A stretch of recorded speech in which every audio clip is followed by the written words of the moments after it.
Good evening, everyone, and welcome to Science and Beyond. I hope everyone's having a great evening. You know, it's a weird Friday around the planet right now. I mean, well, I should say around the country. It's actually cold down here in the South, which is weird because we just today. So this is our week. So Monday it's 33, Tuesday it was 72, Wednesday it was 40, Thursday it was 70. Today it was 75. Tomorrow it's going to be 28. I tell people all the time if you're not used to the up and down climate, don't come down here in the wintertime. It'll kill you. All my friends from Montaldo, I'm coming. It's warm. I said, yeah, come on down here and see what's going to happen if you don't get sick. It's just a roller coaster ride the way our weather is. But we haven't get no rain, so that's a plus. We've been sending that to LA. Go rain Yeah. out Yeah. there. And by the way, I'm mad at y'all. What the hell happened with the Rams? Why couldn't they win? They got rained out. John, you should have got out there and rooted. If they would have won, the Saints would have been in the playoffs. Oh man. I'm just saying, man, it's rough out there, man. People, in case y'all don't know, John and I'm from Los Angeles. In case y'all don't know why I keep referring that. So, anyway, guys, welcome to the show, ladies and gentlemen. We have John and Emily Goodwin on tonight. I actually call it the House of Goodwin, and see, it's actually in the band that's rolling by. And they're from Galaxy Press, and actually, these guys are great. I've been knowing them for a while now, a couple of years, about 4 years now, I think. And I had a blast with them just recently out in LA in October. They do a lot of hard work. Actually, I see who the hard worker is, but we're not going to say nothing on it. No, I got to say, everybody I've seen there was unbelievably hard working.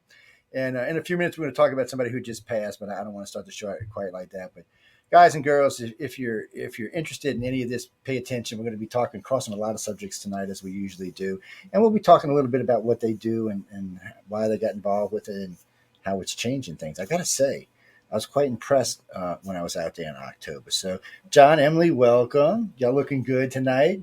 Good to see you, Joe. Good to I see know. you back again here now. Good looking power couple. I'm telling y'all, huh? They look good. Why is my messenger flow? Oh, hey, guys. Look, y'all try to, because John didn't want to see comments. Why don't y'all try to use one of the forms of chat, either YouTube, Facebook, or Twitch. We've got 5 Facebook pages you can comment off. You can use 3 of the YouTubes. And, of course, there's Twitch. I know y'all like to message me on my messenger, but sometimes it gets a little weird. They used to do messenger group. Now they just, it's like a string of messages going down. Right? And sometimes I want to read them, and sometimes I'm ignoring. I want to ignore their asses because they get a little crazy with it. I got to call my sister. I know my niece was having a baby this weekend, so I got to find out what she had. Hopefully it was like twin boys or something, just to see my sister's face. I'm an evil brother. What can I say? You're going to say congratulations. Yes, I will. And then no telling what they've been up to. But so I seen y'all the other day. I was looking on it was a Facebook page that posted something about y'all were editing something on page or something. Yeah, Proofreading. we're proofreading that Rise of Future volume 38, which releases in April, which you will be coming out for. And so Emily and I, it's a double win on that for us when we get a proofread and know that we're going to have as a good book. But 2, it gets us familiar with all the different stories and art that enable us to be a little bit more hands-on when talking and working with the winners. So it's so fun discovering all these new writers and artists, which is just amazing. I mean, everybody I met out there was amazing. Actually, even it was strange for me because when I was looking at the winners out there, y'all went from 17 to what 66, I think it was. 67, yeah. Yeah, and that's a wide range. Yeah. I mean, that's inclusive. There's a lot. I mean, it's not inclusive. I mean, it's just a lot of. And I hate to say it, and I usually don't like everybody. I mean, usually, I'm kind of cranky. Y'all know me. And everybody was really nice. I liked all the winners. I was counting the other day. I think it's 26 or 28 interviews. Plus, Emily's getting ready to interview, what's her name now? And I liked it. She's one of my favorites. The cop girl. Oh, Barbara Lund. Yeah. So I pulled the slicker. Emily, because Amelia. Emily's right here. Amelia. You see, I don't know what this is. Amelia was giving me shit about this the other day because I was calling her Emily. There is some kind of Freudian thing. Well, I'm not sure what's going on here. We're both Canadian. Yeah, but this both got to be beautiful more than women that. and Canadian, so there you go. I don't call Michelle Emily or Amelia. There's got to be something going on here. And y'all ain't even the same kind of girl. It's the same kind of woman. I don't know what that is. I got to figure that out in my brain. It's I'm talking about one thinking about the other one. I don't know. It's got to be You something. both going like on. Christian Louboutin shoes. Oh, we No, both well, like yeah. chocolate. And Oh yeah, that's a big one too. yeah. Both. Yeah, I just got through finishing off a bottle of Canadian syrup that she sent me. That witch. She's a food cheese, right? Just kidding. Y'all, if y'all know who we're talking about Amelia Pisano. She hosts on Outer Realm with Michelle DeRoche. They're going to interview her. So she wrote the book, The Sixers, which is about psychic police lately catching people and doing things. And Amelia actually is a psychic cop. So I just thought it would be interesting to get two together and see what comes out of it. So I can't wait to hear that interview. I know Amelia was telling me something about. See, I did it again. It's Amelia was telling me something about pretty soon, so I'm waiting to hear that. And I got a couple other ones coming up. So I still need it. I want to talk to that boy in Australia. He is just. I was watching that interview again. I was watching the clip from. He's just, guys, y'all got to go see this. So you got to go over. What is it? Writersfuture.com. It's what 2021. 2020 and 2021, right? Yeah. That's how it's titled. Yeah. So y'all can get it off of one of our pages, but if you go over there, it's about, I don't know, halfway through somewhere. You can't miss him, guys. Big blue eyes. The guy is just full of energy. He was the grand prize winner. Oh yes, and he acted like the grand prize winner. Chris Winspear from Australia. Yes, he was a blast to listen to. I mean, everybody seemed to have fun, and I liked how everybody took a subtle approach. Now, I know we got a little bad news tonight, so who wants to? Well, unfortunately, we had this morning, very early this morning, about 12:30 a.m., we lost our coordinating judge for Writers of the Future. He's a international best-selling author, New York Times best-selling author, Dave Farland, also known, his real name is Dave Wolverton, depending on whether he's writing sci-fi or fantasy. Most people know him as Dave Farland. He's been with the contest. He was the grand prize winner in Volume 3, and he went on to become extremely successful, and then he became a judge for the contest. And he has served for a very long time as the coordinating judge, and a lot of people call him the author whisperer. And it was much too soon. It was very unfortunate. It's been a very rough last 48 hours. But, he has left behind, just if you see the tributes to him, he has just touched so many people and helped so many people, so many authors. And so he will be dearly missed. Well, if you want to see him in his environment, there's several of the galas that are up on YouTube that y'all go check out. You can see him in several of them. So, maybe we could get somebody maybe we should get somebody to go through there and do a little tribute to him or something. Yeah, I'm working on that right now. I'm putting together a tribute. I've got judges. I got people sending their favorite photos with him, and it'll be between 7 and 10 minutes long with photos from him as a baby all the way up to being a student, a dad, his jobs, a husband, a mentor, a prize-winning author, just all the different things that he did that he touched so many lives on. He was such a gentle person. Yeah, they called him the author whisperer because he had this knack for finding talent. Like if anybody has read sci-fi fantasy and you're familiar with Brandon Sanderson, he was a teacher at BYU, and he was actually Brandon Sanderson's teacher. He gave Brandon his first kudo and helped him out getting published. And Stephanie Meyer, who wrote all of Twilight, he helped outline that book in that series. J.K. Rowling, he's the one who discovered her. All the Harry Potter books we have because of David Farland. So Brandon Mull, I mean, the list goes on. Patrick Rothfuss, he's just discovered so much talent. So it's just, and I hate to see anybody go when you got something to offer. You know how I am. There's everything lately. I'm always wanting to see anything new or anybody getting people to do anything new, any artwork, any kind of books, any kind of TV, movies. I'm going insane, y'all. I want y'all to know that. And it's just hate to see anybody get lost like that. Yeah. Yeah, he was definitely too young. He was only 64. Yeah, that's a baby. So yeah. Don't everybody ready to be smart. Hey, that's a baby. Trust me. In the old days, that might not have been a baby. In today's world, that is. That's People live to be much older, and most of my relatives living in the mid-70s, and they don't stop working. That's what a friend of mine did today told me. He said, I ain't worrying about you. He said, you're going to die working. I know how you are. He said, you're not going to ever retire. I said, yeah, I'm retired. He started laughing. He said, yeah, what are you going to do, sit around the house? I said, don't be a smart ass, man. He's right, though. I mean, my mom was working until she died. My dad was too. I figure I'll be the same way.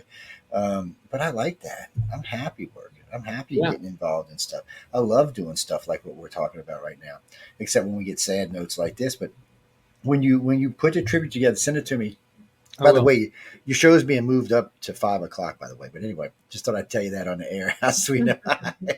And I got some other news for it, but I'll tell you that when we get on. It's going to be Monday. It's going to be Carnation Monday. They're going to sponsor the whole thing. It starts, I think, in I think it's June. It might be May or June, but they're going to sponsor the whole day. So Wow. yeah. So it's going to be, you heard it here first before y'all, and then you, and then it's going to be I can't think of his name right now. It's a new show coming on, and then there's going to be the Horsefly Chronicles, and then we got a witch coming on after that. She's a real witch, so Wow. that's a cap off the night. And then of course we got our lovely friend Laura Lee, who's just like our bubbly, friendly, happy host. I don't know how she does it either. She's like, I'm like, I'm going to kill you. Stop it. she's always happy though, and it's always nice to have a host like that on a network, especially when things are going on. Yeah. I mean, I just hate to hear about Dave because he did. And come on, if he found J.K. Rowling, God knows who else he'd have found for us. That's right. I mean, he's been discovering writers of the future for a long time. I mean, a lot. We have had now, I think, 36 New York Times bestsellers come out of the contest, and he's not been the coordinating judge the whole time, but for a large part of it. I mean, he even had the Guinness World Record for most signed books at a book signing, which was a book that he co-wrote with L. Ron Hubbard. Actually, L. Ron Hubbard wrote a screenplay, and Dave turned that into a novel. It's called A Very Strange Trip, and he got a Guinness World Record for the most signed books in one autographing session. Damn. Yeah. But look, I remember when they say this, they mean this because I was at their last signing, and damn, there was a lot of books being signed. I think it was over 5,000, right? Oh yeah, a lot of books. Yeah, that was a lot of books.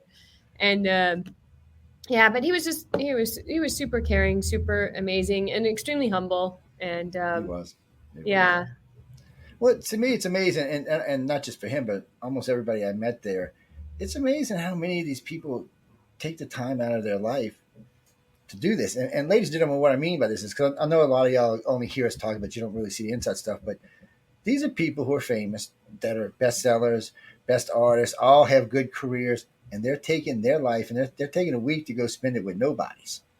And I mean nobodies. These people are nobodies. They're just first time winners. They're out there getting in the world and probably got great stories, but still they're nobodies in the grand scheme of things. And these people are spending a week with them. That's a lot of time to give up. Mm-hmm. Especially when you're like John and I in anal, we just like to work all the time. So it's a lot of time. You're like, ooh, man, it's a lot of time to give up. And but they do. But it was more than that. They were happy to do it.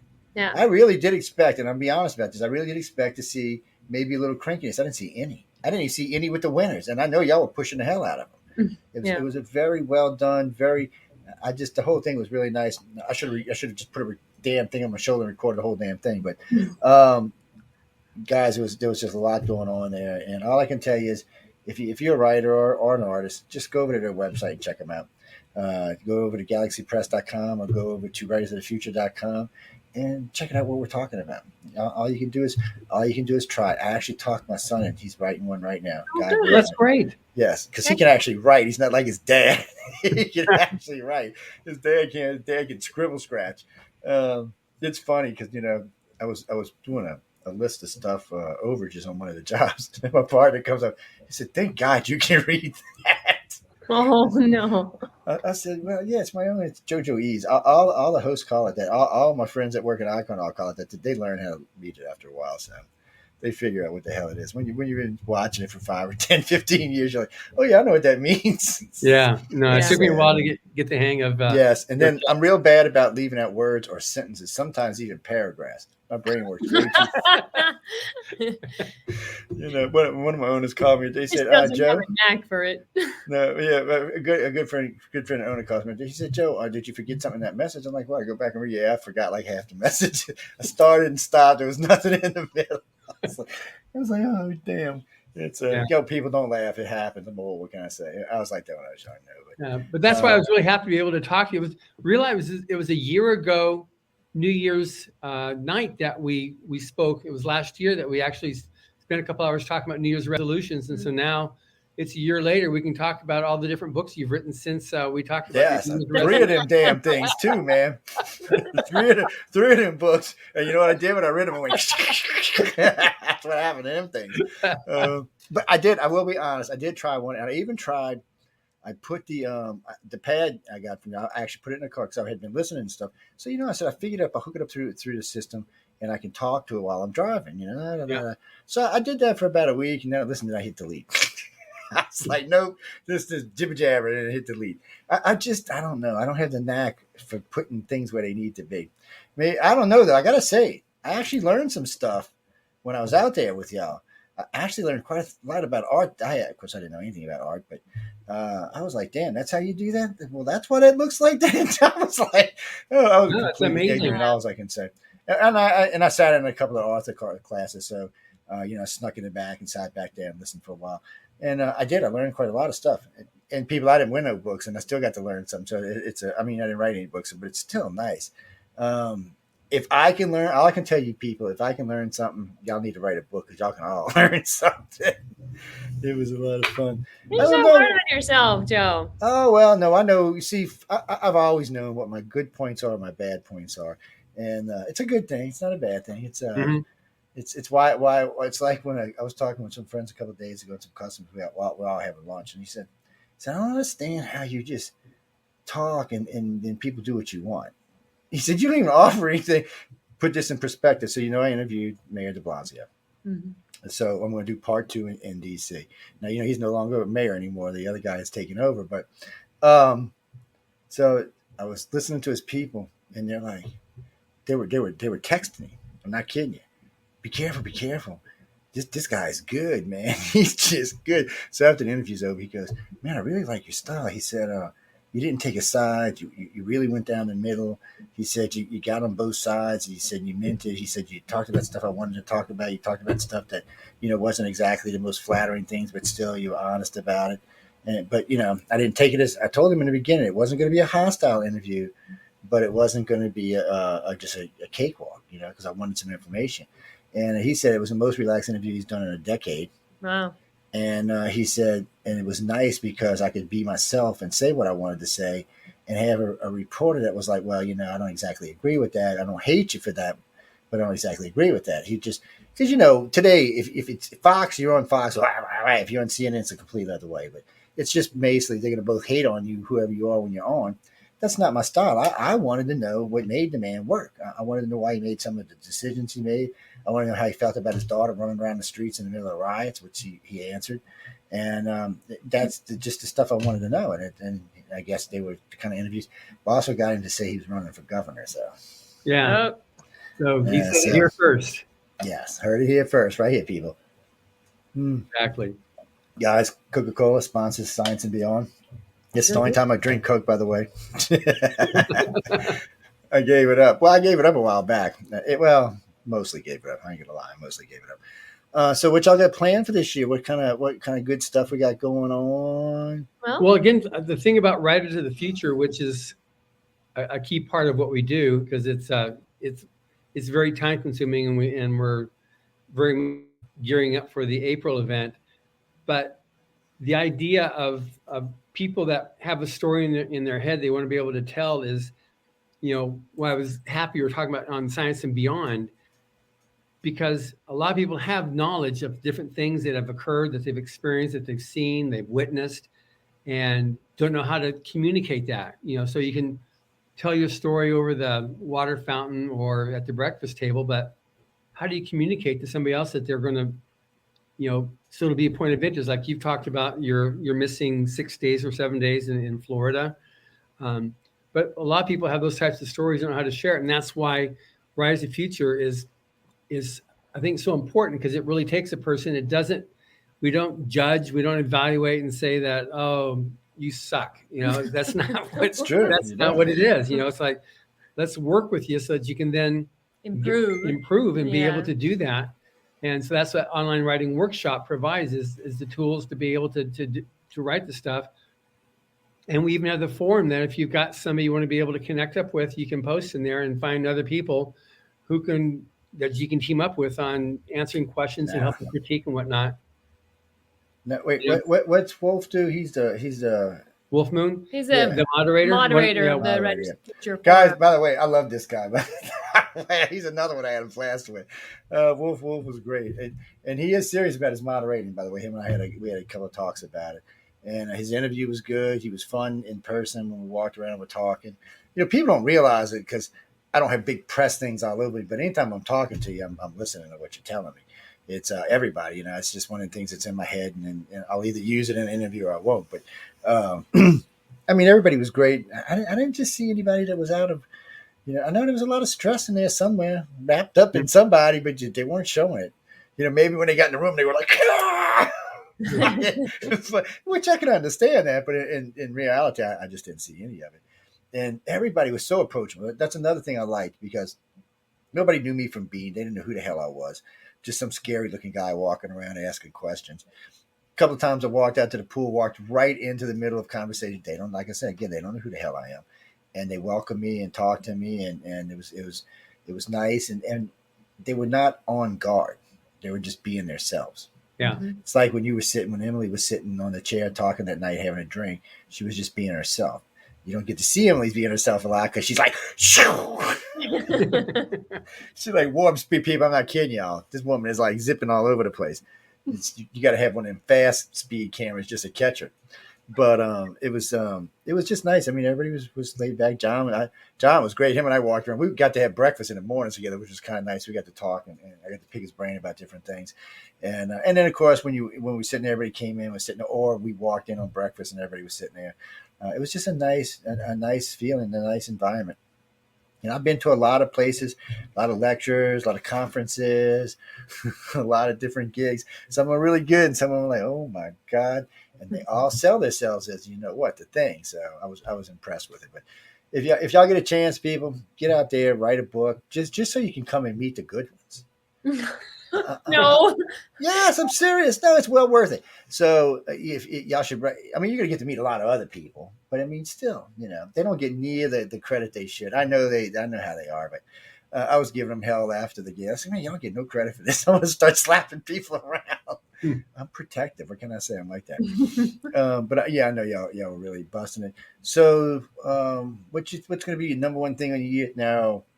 Are we giving up any bad habits this year while we're on this? Okay, you know what I'm talking about because it's the new year now. So resolutions. What kind of bad habits you giving up? I don't have any bad habits. Oh, I knew that. Well, I've gotten back at the end of.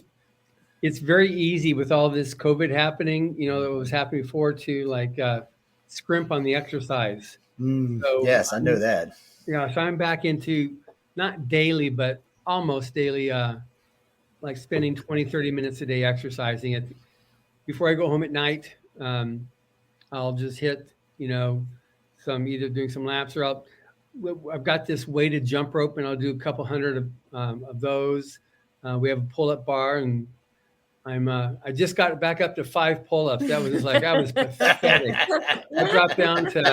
I did 2 after I got back into it recently. I was 2 pull-ups and I'm back up to 5. So my target is immediately the next couple of weeks to get back up to 10. It was just oh my gosh. It's funny. Last time I see my cardiologist, he said, you should get like you one of them stair step things. I said, really?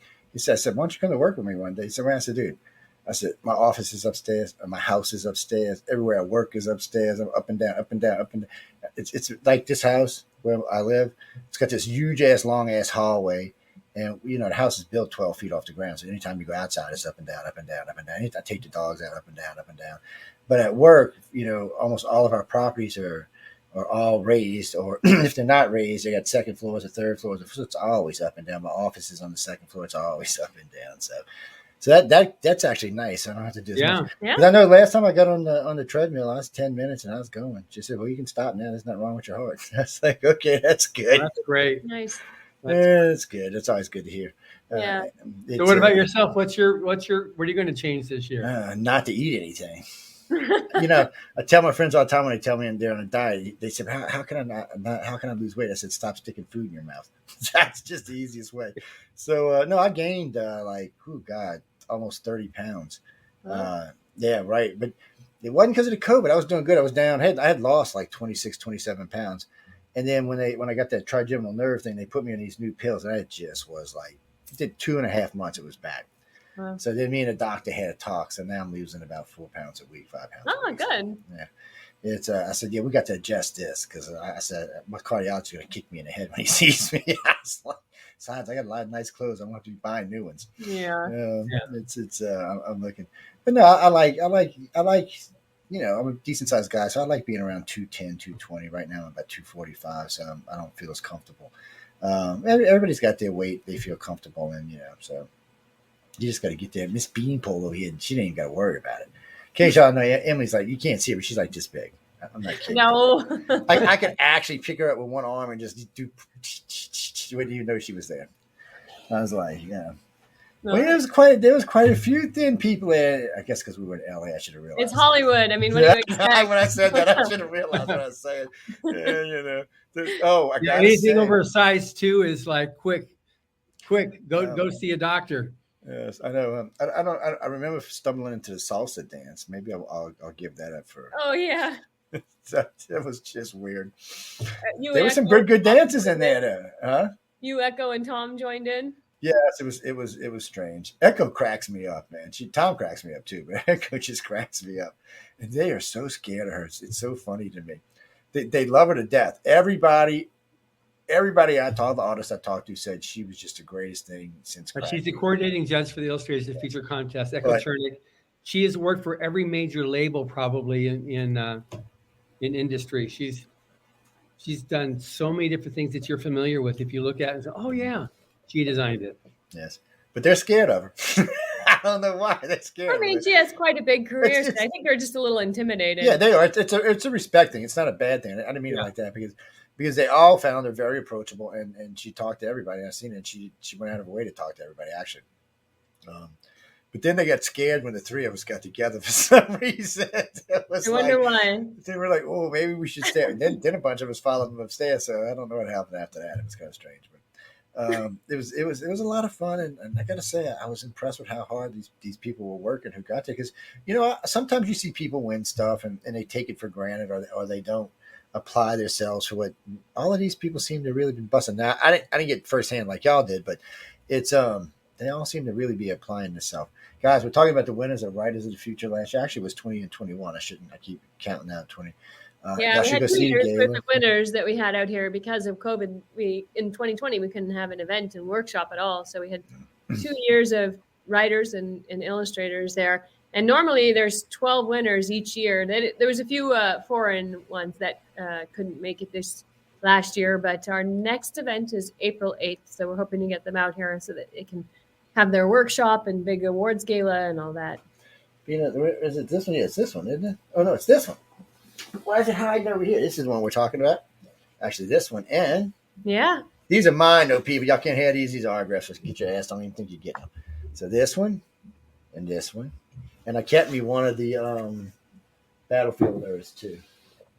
But, man, they went fast. I mean, I gave them away fast. Of course, it was the holidays. So let's flip this back. Yeah. So we're definitely interested in people entering the Writers of the Future or the Illustrators of the Future contest. And for those who don't know, it's a writing competition for speculative fiction, so science fiction, fantasy, alternate history, dark fantasy, and it's free to enter. The judging is blind, meaning that all the judges will see is your story or your art and a number that gets assigned to it. So you win strictly by merit alone. Winners are chosen and are flown out to Hollywood for a week-long workshop, and that's where you met everybody. Yep. And it's 4 quarterly contests that run. So right now, we're in the middle of the second quarter. So first quarter runs from October 1st to the end of December, then January through March, April through June, and then July through September, and then starts the next year. Yeah, there's volume 37. And there's Dave's name right there, edited by. Guys, you should read them anyway. They're all good. I haven't really ran any questions stories that I like. They may not all be to my taste because some of them are in different genres, but I enjoyed all of them. Yeah. Stop. Now, I taught some of them think some of them win or something. I said, when a host tells you they read it, question them. She's like, well, why? I said, trust me. So one of the girls said, she goes, because I said something about the story. She said, well, did you read it? I said, no. But she busted me. And that's what I wanted to do because it automatically puts them in control and takes the host out. So it's just a better way of doing it. They needed that. Most of them did good, and I liked them. They're learning. I think some of them will do quite well for themselves. Yeah. And at least we got to know them. So when they're rich and famous, I'm standing, hey, I kind of remember you, maybe. Yeah. So they'll remember John and Emily, But what's great about the contest too, because it's open to anybody, and is now on the website, you can actually upload and enter your story or your art. This year in volume 38, we have winners from 8 different countries. That's the most we've had yet. So it's really good how it levels the playing field and people from anywhere. I'm about ready to do a podcast interview with Irmac, with Max Kevun, that girl who's going to USC now. She's from Turkey. And she's talking about what the contest meant to her because she's from a country where art is not recognized or supported. And so to find something like this that she could do was just meant so much to her. We had her second winner this year from Iran. And so it's amazing that people from other areas where they can't otherwise celebrate the arts are able to actually do that. So we're very excited with how the contest is growing, and a lot of it has to do with working with you. I push out. I push out all the time, absolutely. and we got a good international audience these days. Yeah, too, so exactly. Nice. With 100 countries, at least that will be listened to any show that we do, and we have the podcast. I got to poll your show. I haven't polled it lately, so you're probably over 100. I didn't mean to cut you off, but you're probably over 100 countries. Yeah. I haven't polled it in a while, but I will next time.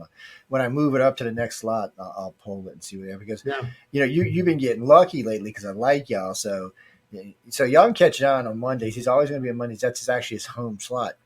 Now, occasionally when I'm feeling generous, I play him after Michelle and I on Wednesdays. So it's like 1 million listeners almost automatically. And then I'll play him sometimes on Saturday and Sundays. Now, we are going to start rerunning some of the shows. You're one of the ones. You heard it here first. There's going to be a couple of shows they're going to be rerunning on Sundays. And also going to be a new gospel show on Sunday, which I'm not sure how that's going to work out. We'll have to wait and see. But religion scares me. What can I say? Not in a bad way. People, calm down before you start writing to me. Since I don't want a bunch of emails. That's these text messages already. Oh Lord, I got in trouble the other night because I used a retard word. I'm still getting emails. Shame on me. And people, it was in good conscience. Y'all just took it the wrong way. That's all I can say. Y'all just took it the wrong way. So.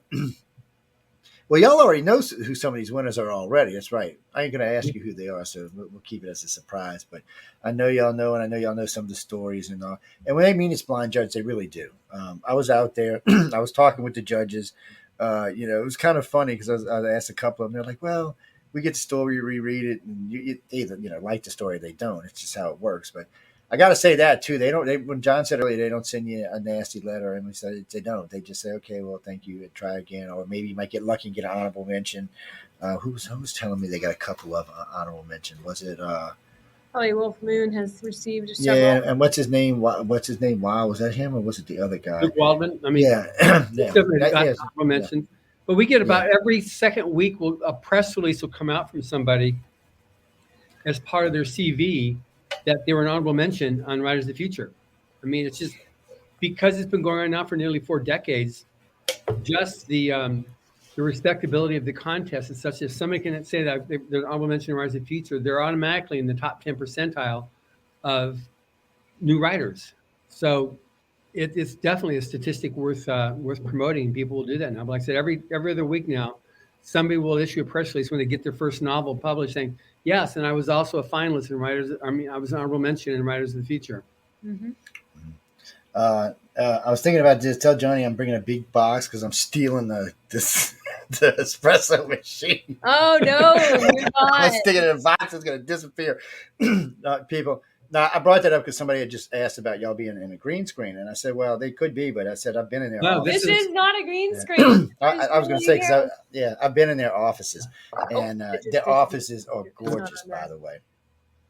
They really are. It's a beautiful setup they got in there.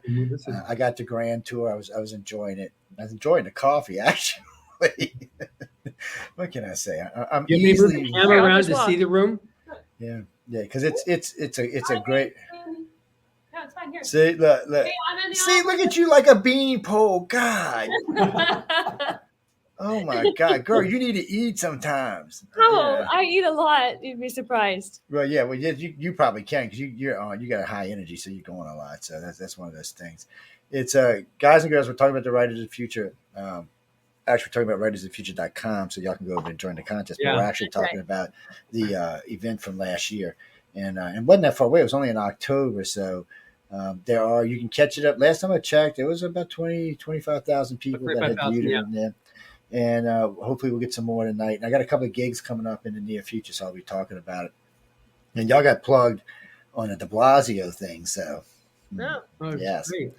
And well, I figured we were talking about New York, and there's just a lot of up and coming writers come out of New York. For you, it's a good place to plug it.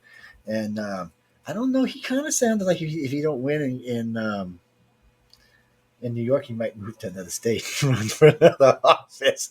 Maybe in California. I'm not even going there. Newsom. Oh my God, I'm not even going there. I'm sorry. I'm not going to curse y'all like that. But people, I'm sorry. I'm not cursing anybody. Shh, before I get in trouble. No, this is Science and Beyond now. This is That's not. right. That's what I'm saying. We're not on the essential list tonight. That's in like 4 weeks from now. Because I've been so busy, I haven't been even really talking any politics with anybody.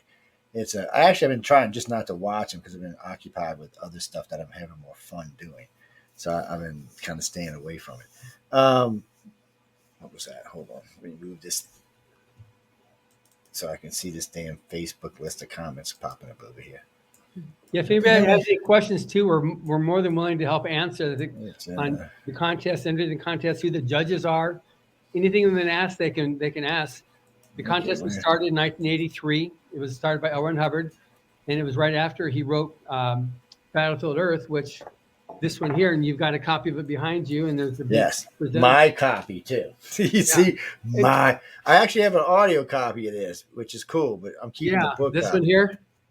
Yes. Well, yeah, it's on the CD, but yes. Yeah, you have the CD too. But it's also this year is the 40th anniversary of Battlefield Earth.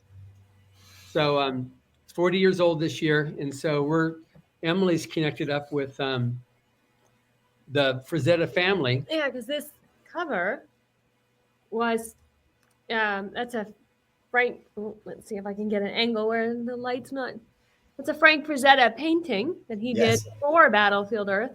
It's the 40th anniversary of when the book was written, and also there you go. See, you've got the art right there behind you. So there you go, y'all. That's what that. No zoom on this camera. Damn, I have to get more zoom on it. But, otherwise they could see the actual signature of Frank Frazetta on your print. Yes, it's right. It's right there in the lower right corner. Yeah, and it's right there, and it's actually got what edition it is on the back, and also, because this goes back and forth on what's getting showed all the time, and just depends which side of my face is looking good that day. I'm just kidding. Before anybody writes to us, just teasing. Oh, Lord, I don't want to get anybody going tonight. It's the 40th anniversary of that particular piece that Frank Frazetta, who, he's famous for, he's the king of illustration. He did all the original Conan art, and he's just amazing. And so we're going to be down in Florida in February for the opening of the Frazetta Museum down in South Florida, and looking forward to that. Okay, what part of South Florida, now, girl? So Florida's a big long state. No, it's about an hour south of Sarasota. Boca Grande. Boca Grande, that's what it is. Oh, okay. Yeah. It's where Frank Frazetta lived until he passed away, and he did. Frazetta painted a lot of pieces for L. Ron Hubbard's books. So there'll be a bunch on display down there, and there's also nobody has seen it yet, but there's an interview that was done with Frazetta, and it's apparently one of the only ones that exists. So we'll be showing that down there at the museum when we go down there, and he describes painting that picture right behind you, actually. He also talks about how he paints in general, like his whole technology of what art is, and it's amazing. it was filmed when we were releasing one of the Rising Future books, which had one of his covers. He was one of the judges for the Illustrators of the Future contest. So anyway, so this is the 40th anniversary, and we actually I sent it to you. We just created Yeah, a seen the new teaser. pillar page on the battlefieldearth.com site, which goes over.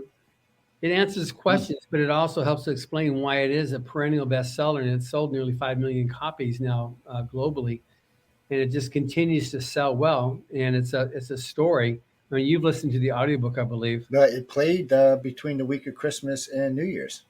Oh, great! Nice. Yeah, so it played. I had to advertise it, so it played from 11 to 2 a.m.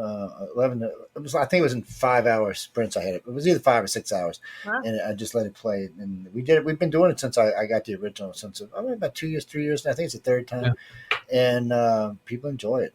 It surprised me how many people tune in, especially since it's a little later in the evening, and it was only halfway. People know that during the holidays I play a lot of weird stuff because I play War of the Worlds too. Mm-hmm. And so, but like the first night, I think I seen about 25,000 people logged in listening to it. And it just kind of went up from there. I guess people started telling their friends and all that it was playing. And then we started getting comments about, oh, where can I get a copy? I'm like, really? I said, it's kind of self-explanatory. Just go over to galaxypress.com. Because I had on the banners, it had galaxypress.com on the banners. So if they were going to like YouTube or something like that to listen to it, you could actually see y'all's website on there. And so, well, it's been one of the best audiobooks that Audible has had. I mean, it's got 67 actors, 150,000 plus sound effects. It was and it's 47 hours. It's almost. Yeah. I think it has 3,000 5-star reviews on Audible. So it's it's great. It's fun to listen to. And you could tell people had actually started putting, because I got nice emails. People were putting time aside to listen to it. The only gripe I got is, it's kind of early in the morning, Joe. I said, well, we have live shows doing that in the evenings.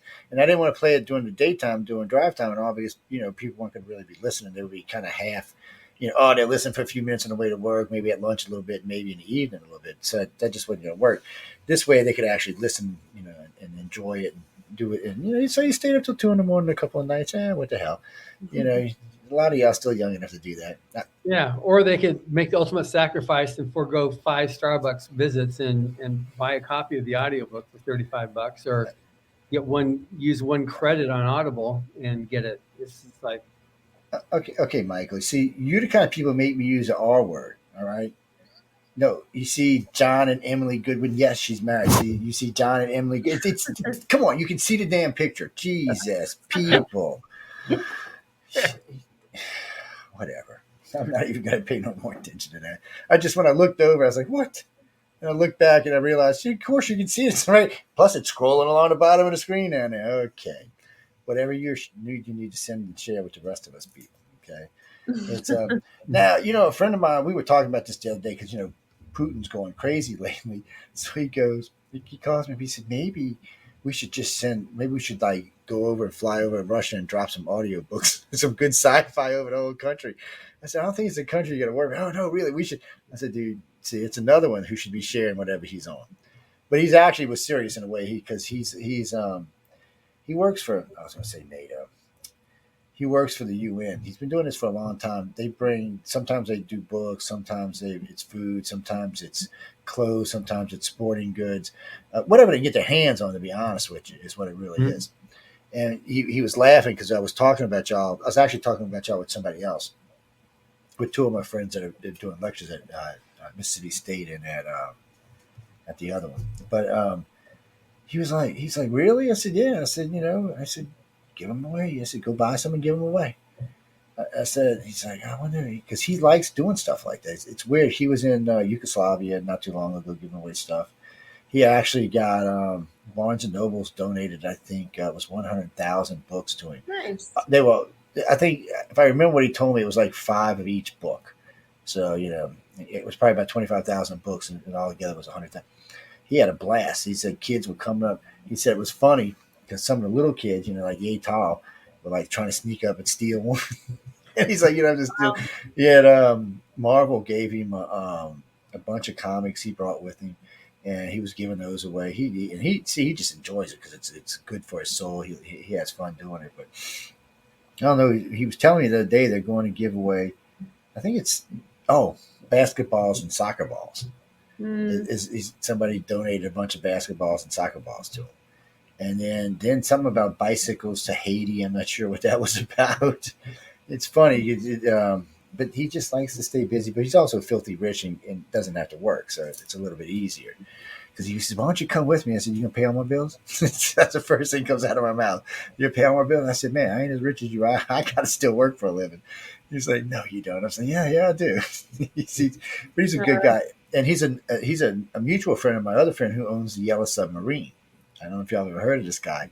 He does deep sea diving down in from basically the bottom of the United States all the way down through the straits into God, he goes through the islands and all, pretty much down to deep into South America.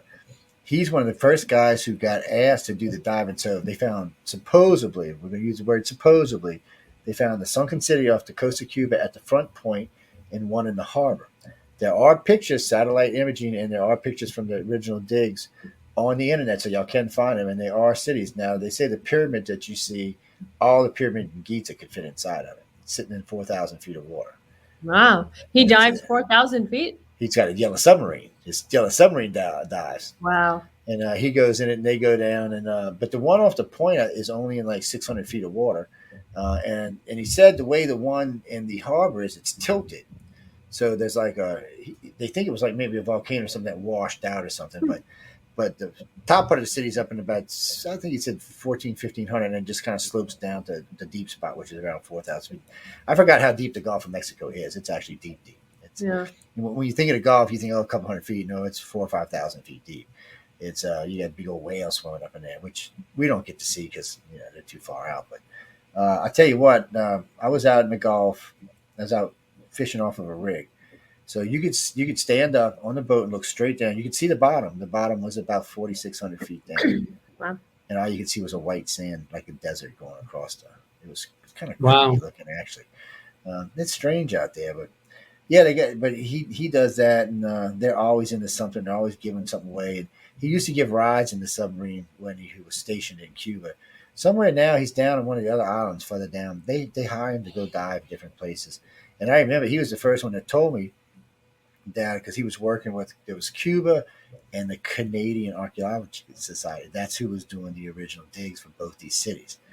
And for some reason or another, nobody knows why, they decided to stop publishing any information about the two places. I have no idea why. I don't think it's anything crazy. I think they just want to get all their ducks in a row, I guess.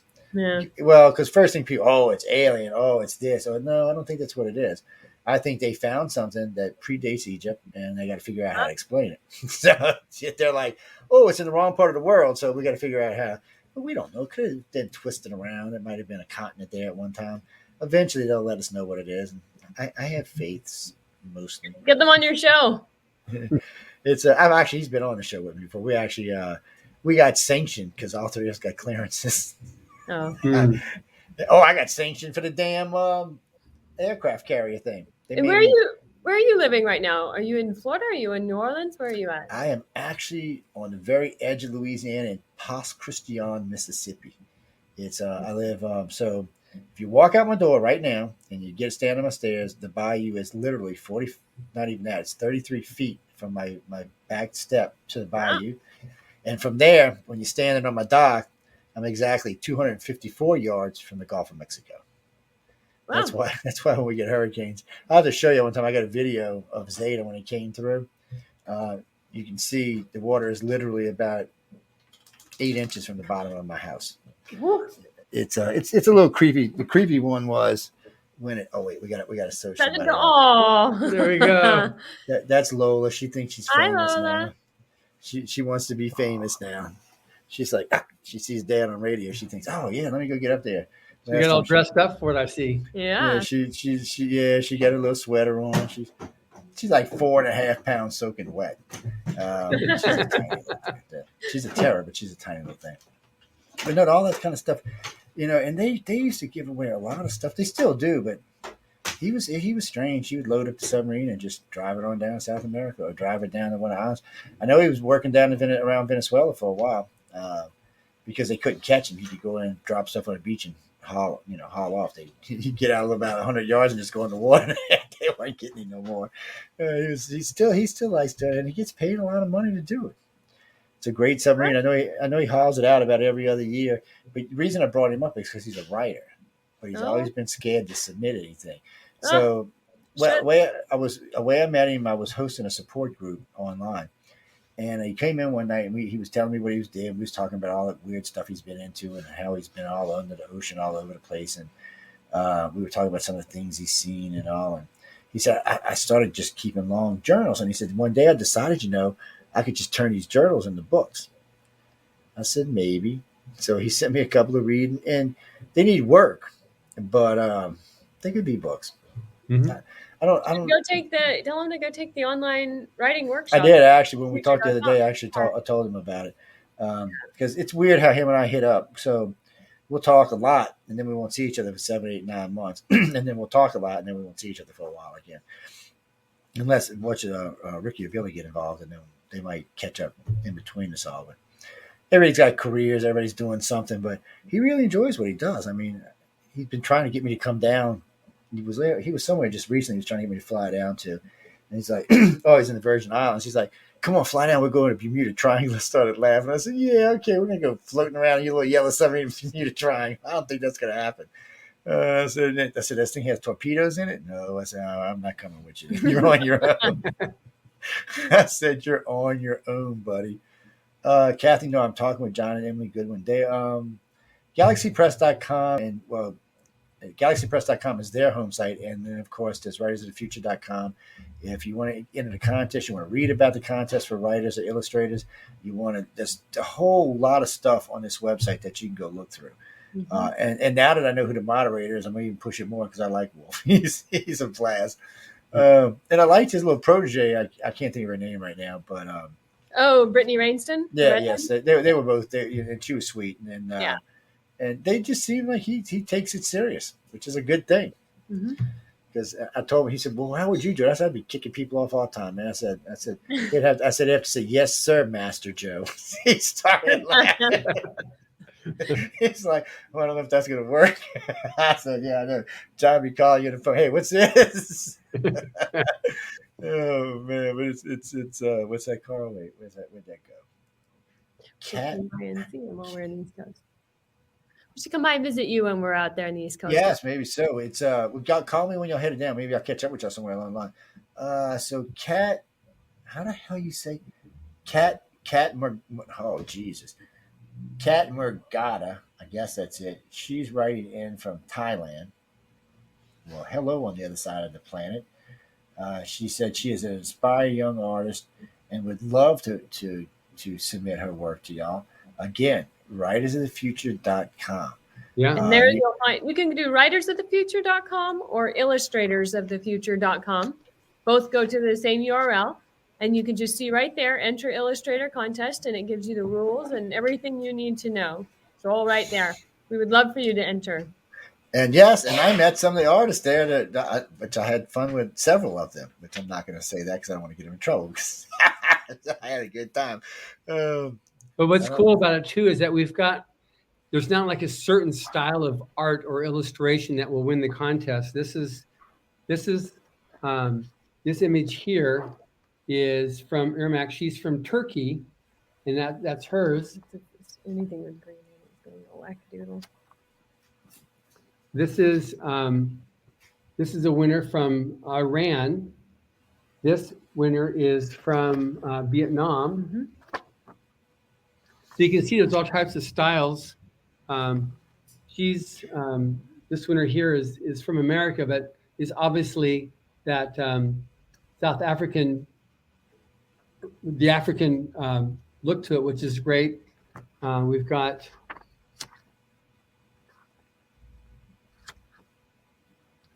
and there's also the more classic conventional art too. So it's all types of art that will win. It's not just like it has to conform to a certain look or way. It's just got to be obviously really, really good.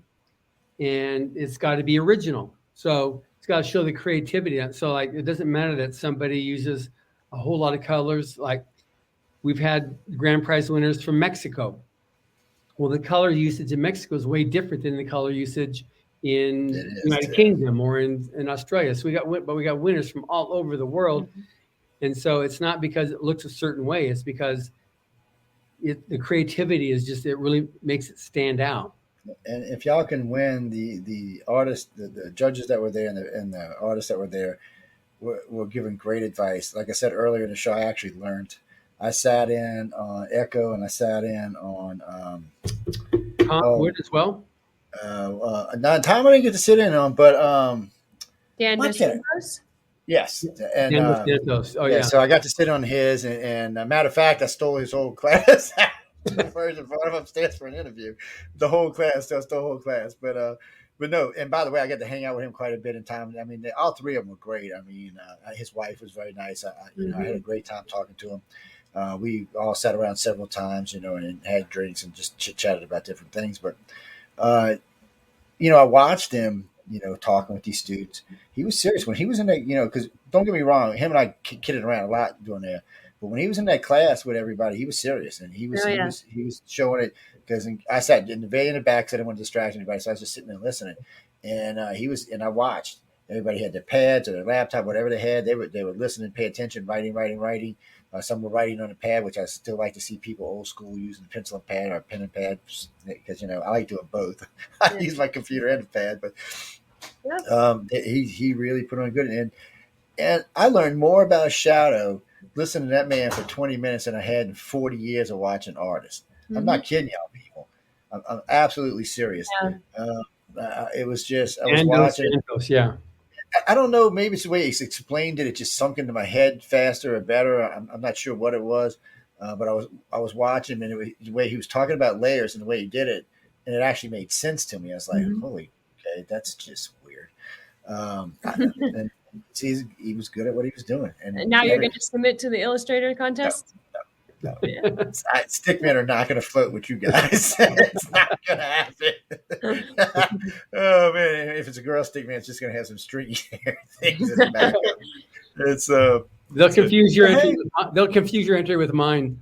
But I do hear. I know.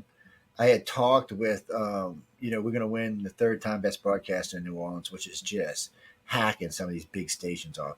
RNO, which is really big, in WWL, which is a across the country station, they just cannot believe I've whooped them 3 years in a row. Matter of fact, I'm actually friends with several of their producers over there. That's why I get to call in and get put in the head of the line. But they were just pissed. And I was talking to a good friend. He said, "How do you keep doing this?" I said, "Because we don't pick a side, and y'all do." I said, "You're making it easy for me." I said, one of y'all is just going conservative, it's going to be, one's going as liberal, so you made it easy for us. The judges don't want to get involved in politics, and I give them a way out, and you don't." They were like, "That is so wrong." I'm like, "Hey, it works." And I said, "You're just going to have to deal with it or change the way you do your station," which I'm never going to do. So, yeah. But it's hard. But I talked with, what's the name? What was the awards? Anyway, what podcaster? The podcaster awards. I don't know what People's Choice Podcaster Awards. I actually talked with the old guy over there a couple of weeks ago, because he had offered honorable mention for 2 of the shows, and I said, "Nah." I said, "We'll wait." I said, "We'd rather win legit," And so I had a long talk with him. And I'll tell you what, at least 2 of us are going to win this year, guaranteed. And no, people, it's nothing crooked or anything. I just understand a lot better this year how it works than I did last year. So. And I think we're gonna. And if everything I was talking to is true, we'll have at least 7 shows in there this year. So I know Writers of the Future there. This show will be there. So I'm winning next year, people. I'm telling y'all. I bet I'm winning. Yeah, I got in this year. I'm winning. I've had enough of it. Actually, the bad part is the show that actually beat the show out was really good. I couldn't even complain. Yeah, it was a good science show. I was kind of listening to it, going, "Damn, he's good." She's good. I was like, "Damn." So at least it was a good show to beat us out. And I noticed in other categories, everybody ran tight. It's a pretty decent sized field. We're talking about People's Choice Awards now. People, keep up. Y'all can't get behind here. And I know who was it yesterday? I was telling it was UT. I was telling was coming. Y'all were coming on today. And he was like, well, I write all the time. I write all the time. I said, well, if you made any real money, you can't submit. So you need to go read the rules. And he's like, no, no, no, no. I just write and submit them to different places and they publish them, but I don't get paid. It's like, well, wait a minute now. What do you mean you publish and you ain't getting paid? There's a problem here. I said, you need He to needs man the up. workshop. Yes, that's what I said. I said you need to get it together. But he's an interesting character. He's I don't know how his stories would go with the all.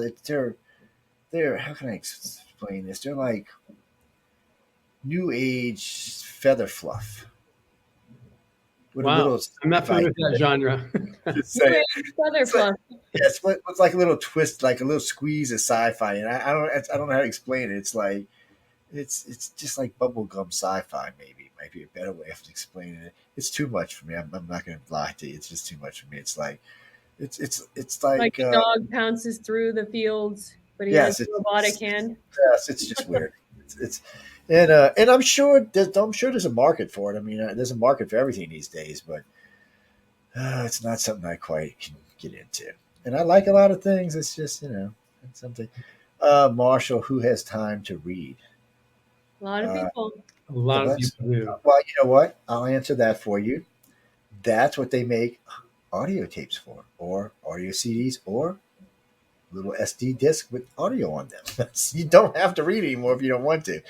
A good friend of mine the other day, he wanted to use the pad to listen to something. Then he realized I had one of the books. He said, "Oh, you got a book?" I said, "No, that book belongs to somebody." He's like, "What do you mean?" I said, "You're not getting your hands on my pad, so stop asking." He's like, but, and that's just how he did. But, I see the book. I said, the book is already belongs to somebody. It's being sent out in a couple of days. I said, they just sent me their address. He's like, oh man, you are wrong. Because, books come through here. We get a lot of books come through, and people come over and they'll be in the studio. I want to read that book. Every best to know they belong to somebody already, or they belong to me. You're not taking them out of the house, so you can forget it. Because if I loan them to friends, I'll never see them again. Yeah. Yeah. They'll be, or I'll get them back and I want to slap them because the things look like they've been sat on, squashed, kicked, thrown Sure. out. They Well, folded all the eared all Oh the yeah, pages and highlighted their favorite quotes and oh yeah, just one of them things you want to kill somebody for. tore a few pages So, out. I'm used to the way my wife reads. When she'll read a whole book, she'll read it like a day, and it looks like the same way she opened it up.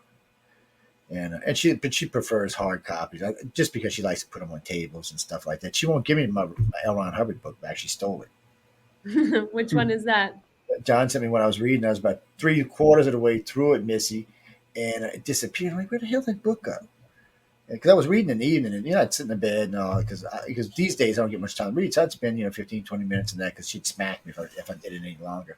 And one day I noticed it was gone. I'm like, baby. She said, I thought you finished reading. She said, come on, Joe, you should have read that book in an hour. I was like, what? She gives me hell, but and I had speed reading courses. She still gives me hell.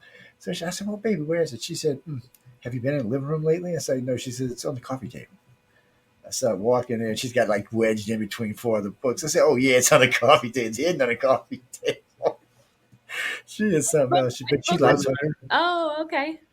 Yeah, she just likes hard copy books. Yeah. But that's the thing with her. She'll pick up a book and she'll be, and she, all right. I said, what do you mean? I said, you didn't like it? She said, no, I'm done. I'm like, what do you mean you're done? She said, I'm done. Give me another one.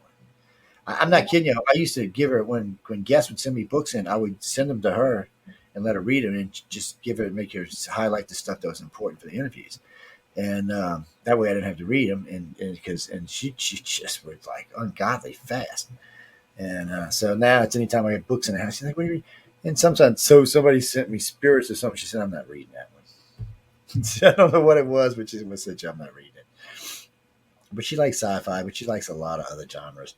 She can cross a whole wide range of genres, and I know she read everything Anne Rice ever wrote. Well, I shouldn't say everything. Some things she wasn't allowed to read. Yeah.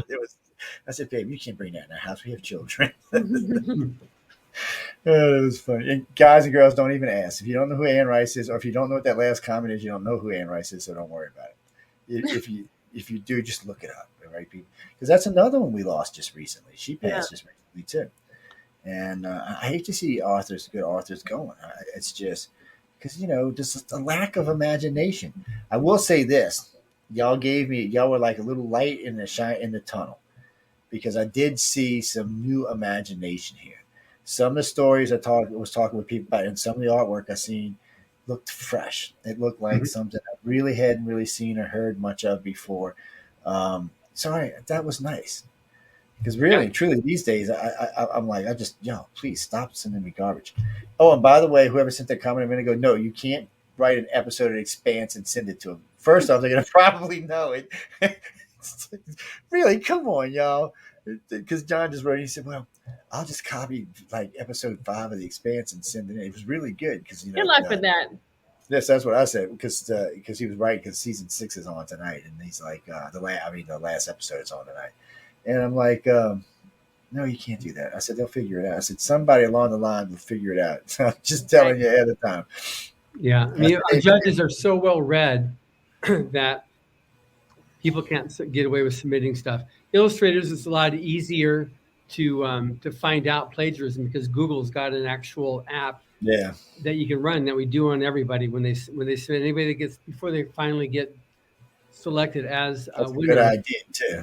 Yeah, Mhm. we've been burned twice, and so now we've got, as part of our checklist of actions we do for a winner, is to make sure that there's no plagiarized art.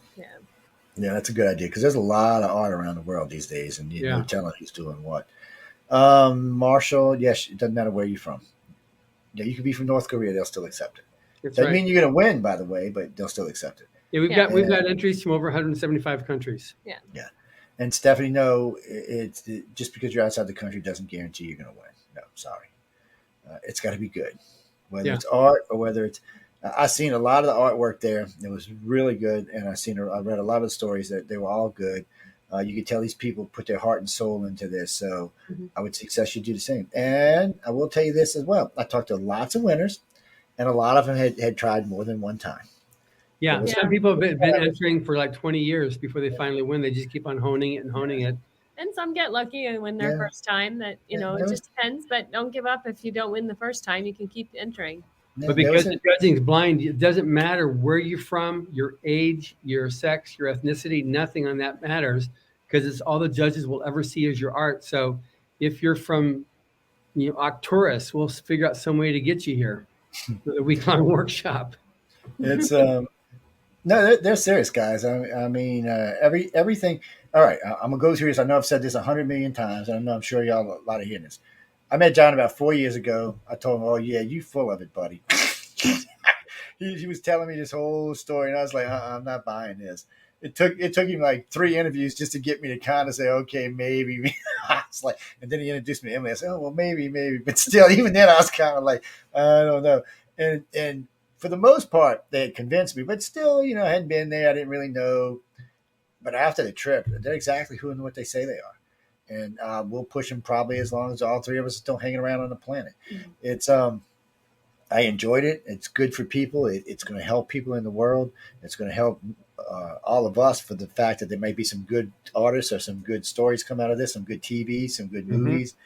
Because quite a few of their judges have their books have movies to their credit. So, that's just people. We need this. I'm just telling y'all should be paying them money for doing this. But anyway, I'm not gonna get carried away with myself. It's just because I get a lot of people ask me. Just the other day, matter of fact, I was doing a lecture, just a little small lecture. It was a political lecture, by the way, too. It was about 100 people attended, and somebody asked me, "How much do y'all pay me?" And it caught me off guard because we was nothing. We weren't talking about authors or anything. This was serious politics we were talking about. Wow. And then the lady in the back, she put up her hand. She goes, "Mr. Montaldo," that's just how she said it. And she said, "I'd like to know how much the Goodwins are paying." I said, "The Goodwins." Your name didn't even register at the moment. I'm like, "Who the hell are you talking about?" Because I'm thinking politics. And she goes, "Well, from Radio Futures, because you push them so much." And she said, "I heard you give another lecture the other day and you talked about them." I said, they pay me about $2 million a year, I guess, give or take. And she thought I was serious. And I said, "No." I said, "There's no money involved in this at all." I said, "I took a liking to them because they were who and what they said they were." I said, "I tell all the people, other media," I said, "they do a lot of other shows besides mine." I said, "I just like what they do." I said, "John's a host on the network." And I said, "They're exactly what they say they are." And I said I watched them both work their ass off in this last on this last gala. I said Emily was nonstop the entire time. I said maybe you should just go listen to them or listen to some of the interviews or see some of the other stuff they've done, or go over and watch the gala and see what was going on. I said because what I said the reason I push them is because they're exactly what they say they are. I said the reason you don't hear me push a lot of stuff is because people send me a lot of things that I'd like to get behind, and then when I start digging into it, I'm like, no, no, no, no, we're not going there. Yeah. So it happens more than I care to admit to. So y'all were just a fresher breath, a breath of fresh air amongst the sea of craziness that I get sent to me on a regular basis. I got a group, and somehow or another, so there's a council for Indian culture wants me to be a representative, and I'm like, why? And I couldn't figure out why. Hmm. I am part, I got like this much Native American in me, a little sliver. I don't know, like 8%, just enough if I wanted to get my card, I could. But so I couldn't understand why. I said, "What's going on? What's going on?" She said, "Well, you're a spokesperson for ICAR, and that's the other Indian council." To start smiling, I said, "Not exactly." I said, but I do appreciate the offer. I said, maybe you should check it out a little bit more. And then about 2 days later, I get a nice letter. Oh, thank you, but we misunderstood all of this stuff. Oh, it cracked me up. But that's another thing. Georgia was telling me just a couple of months ago that the Native American culture in this country has almost no access to books on the reservations. Huh? And I was like, well, get them some. I mean, what the hell? It's like, I know about Indians in the South, and their tribes, they have casinos and stuff, so they have access to a lot of stuff. Or they have uranium on their thing, so they got lots of money coming through the tribes. But I know, like, the desert tribes and some of the ones in the West and all are poor tribes. Yeah. And so I'm like, well, just give it, because we're always worried about donating to this one, donating to that one, putting them in these schools, putting them in that schools. But I think in the long run, the Native Americans get kind of lost in the wash. Um, They do have each of the the reservations across the U.S. They all have. I don't know if they all have, but I know that there are 300 boys and girls clubs on reservations in the country, and I know we at one point sent out books to all of the boys and girls clubs. Let's see, y'all are good people. See, that's another reason I like y'all. It's because really and truly, everybody needs to be able to read. Or, frankly, for a lot of my friends, it was a big escape from different things in their lives, from school problems to family problems to other problems. It just helped them to make it through their adolescence, through their teenage years. Yeah. A lot of them read their way right through it, and a lot of them today, because a lot of what they read and a lot of what's written and a lot of what the stuff y'all have actually has a lot of it has moral values and stuff like that. Now people don't get crazy. For some reason, sci-fi tends to put lessons in their sci-fi. It's just one of those things. There's little hidden things in there that's just in there, and that's a good thing. It's not a bad thing. And it doesn't seem like the sci-fi writers are nutsy anymore. They seem to just be everyday nice people who want to make it in the world, which is nice to see. Because when I was young, they were all nuts. By the way, just so in case y'all didn't know that. A little quirky, but yeah, there's a few of them. I'm like, okay, where'd y'all come from? Are you sure you're from this planet? Because I'm kind of wondering at the moment. Well, maybe those authors you could put on your paranormal show. Yes, it's well, I've done a lot of authors over, but that didn't come out right. But anyway, I had a lot of authors on the shows over the years, and it just didn't sound right when I said it. I'm sorry. Well, I don't want to give anybody the wrong idea here, man. It's but no, over the years, somebody told me today that they go to bed with me every night listening to the podcast, and I was like, I just left it alone with that. And they said that. There's a new catchphrase for the podcast: "Go to bed with John every week on the Rise of the Future podcast." That's a good one, man. That's a good thing. It's a nice thing to listen to, because I know a lot of people do listen to the archives when they're just chilling at home or sitting in bed watching TV. Yeah. Because I remember when I was young, I think the Weather Channel and the cable guy got watched more than anything else on our television. Now there'd be music in the background playing or people talking or something, but the TV would still be on.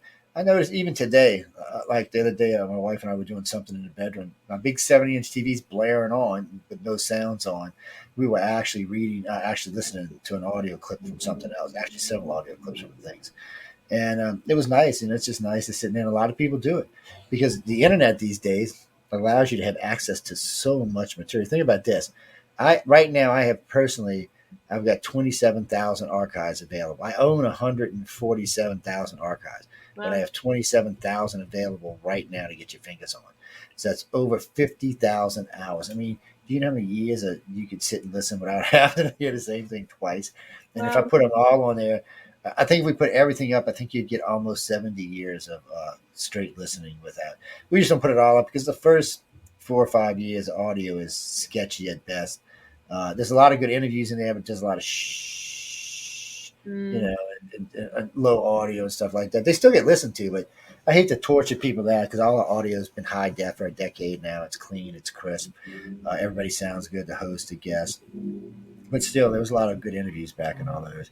I Yeah. uh, I got I'm gonna be doing an interview with I think what's it Michio Uibo? Yeah, it was Michio Keiko. We just had booked it for sometime early summer. And I'm gonna probably ask Neil deGrasse Tyson to come back on too. He was a good interview. He was a little starchy in the beginning, but then I started cracking Pluto jokes at him, and he loosened up after that. I said, Neil, I mean that was just wrong what you did, Pluto, man. I mean, come on, you just snatched it out of this. You ain't no damn planet no more. Get down here on the ground. He was like, he lost it. He was like, all right, all right. He's let me explain. I said, oh, there ain't no explaining, dude. You kicked Pluto to the curb. I said, I see. You Poor can't. Pluto. That's what I said. I said you can't be explaining that. But after that, he was a really good interview. After that, he relaxed and started talking about what he did for the Metropolitan Museum and all kind of other stuff and why he thought about this, why he thought about that. See, I want to get him on because him and I need to have a talk about Santa Claus because he was cracking some stuff after this Christmas. So I want to get on his ass about it. Yeah, I mean he was hating on Santa Claus bad, people. What? He said 8 reindeers. Come on, how could 8 reindeers fly around the world in one day? He was having fun at our expense, but and it wasn't really mean, but even though a lot of people took it as it was mean, but I'd still like to catch him and interview it on him. Say, all right, we're gonna talk about it. I said, first you're kicking Pluto to the curb, now you're kicking Santa Claus. We gotta have a long talk here, Neil. we gotta express some sorrow here, my friend. But he's a good interview too. And he's a big reader. When I talked to him, we talked about it. That was before I knew y'all, and he was a big reader. He's talking about it played a big role in his life growing up, um, Nice. and he was interested in foreign places and foreign art and all kind of other stuff. That's what got him into what he did, and he got into science. Mitchell also was a big reader, and of course he was probably a nerd geek reader, reading heavy science stuff, but still, and probably sci-fi as well. And him and I talked about what sci-fi has contributed to today's world as far as lasers and different bed technologies and all kind of things that science give credit to sci-fi for. Then a guy invented the laser said he got it from what was it? Not Buck Rogers. What the hell was it? Or maybe it was Buck Rogers. Anyway, something from the 1920s. Wow. And he said that's where he got the idea from the laser from. And a whole host of scientists give Star Trek credit for a whole host, including the universal translator that we now have. Mhm. Hmm. It's kind of not as good as the one in Star Trek. Hey, at least we got one. Yeah. I got that on my phone. I'll tell you, so now I can talk to people because a couple of my subs speak more Spanish than they do English, and I speak fast, and they speak fast, so it's hard to figure out what each one of us is saying. And I said, Spanish You dos need to put your language in there too. yeah, yeah. You And need a Joe translator. I do need my own translator, especially when I got that Kuyon Cajun accent going on. Oh my God. You can tell when I spend too much time down here. Yeah. When I travel, if I'm out of the state for more than a couple of weeks, my accent changes everywhere I travel to. Usually I end up sounding like some kind of freak from the UK or something. It's a weird thing because I was out in Cali for a while, then I was out in Boston for a while, and I was like, I had kind of a Cali kind of park around the corner, kind of thing going on. It was weird. And then people were like, "Where are you from?" I said, "New Orleans." No, Joe. People from New Orleans don't sound like that. I said, "Yeah, that's where I'm from. I'm from New Orleans. I said, I'm from Nolens, actually." I said, "We don't call it New Orleans. We call it Nolens because we're lazy." Nolans. Nolens, yeah. It's just a slang thing. It's like, people always say, well, I'm going to the French Quarter or Bourbon Street. It's the Vieux Carré for us. We don't call it the French Quarter. That's how tourists give themselves away immediately. Today we'll go to French Quarter. Okay, tourists, where you want to go? Because the locals call it the Vieux Carré because that's what it is. It's the Vieux Carré. But And you're not there right now, right? right now, but I will be in the morning. So I'm there every day. I'm in the Oh, city okay. every day. So this part of the station's based there at the 105.3 tower, and then my other job, my construction company is based out of New Orleans. We do maintenance and construction. We've been moving some of the stuff to the coast, but it's out of there. I used to keep a condo down there, but man, it's so crazy with shoot 'em up down there like that. I don't want to right now. Matter of fact, Martha goes everywhere I go when I'm in the city. It's just the other day I was downtown New Orleans. There was 11 carjackings. What? I'm thinking, yeah, don't even think you're gonna carjack my car because you're not gonna like what's gonna come next. It's just gotten dangerous. But the bad part is they're 11 carjackings. They arrest 5 people. 5 hours later, they're carjacking again. So everybody in the city is just keeping their stuff close to them and staying safe. So it's just on the coast where I'm at right here. There's virtually no crime. The only crime you got to worry about is this is a bedroom community and it's a tourist community. So this time of year, there's nobody here. There's a lot of big multi-million-dollar homes around me, but nobody's in them.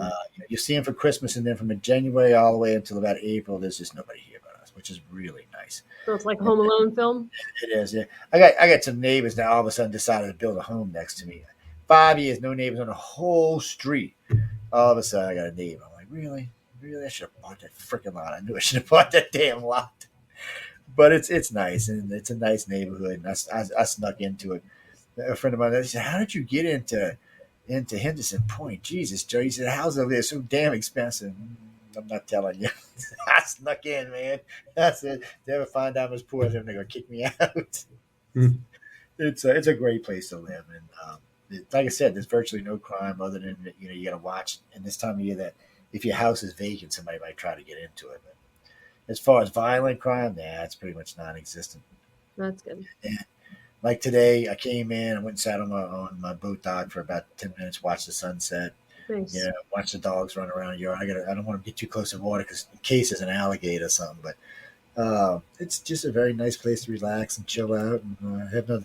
Now though, I'm getting ready to remodel my house, so it's going to be a disaster for about the next 4 months. So do you worry about the dogs running around with gators out there?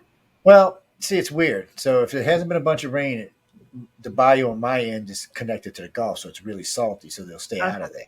Yeah. But if we get a lot of rain, though, they get forced down from the river down by where we live. Interesting. And so I got a bulkhead on one side of my yard, on both sides of my yard, so it's too high for them to get up there. But I have a boat launch in my yard, so they can come up the boat launch if they want to. So I don't let the dogs get. I'm more worried about the eagles and the hawks and the damn other birds getting them than the damn. Wow. When we first moved here, we still do. We have a breeding pair of ospreys that's summer here 6 months out of the year. They fish off my back porch. They used to eat on the porch, but since we live here now, they go eat in the tree. But they still fish here, and beautiful birds.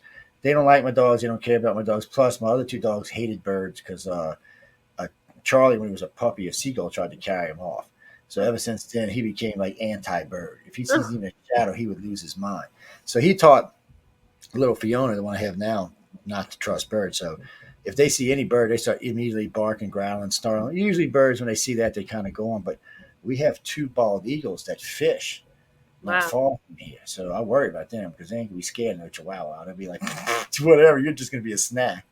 And the hawks, they leave them alone too. But it is, when you live out, see, we don't actually live in the country. We live in between 2 cities on the coast. It's kind of like nice. It's like a suburb with very few neighbors, except in the summertime. There's a lot of neighbors here.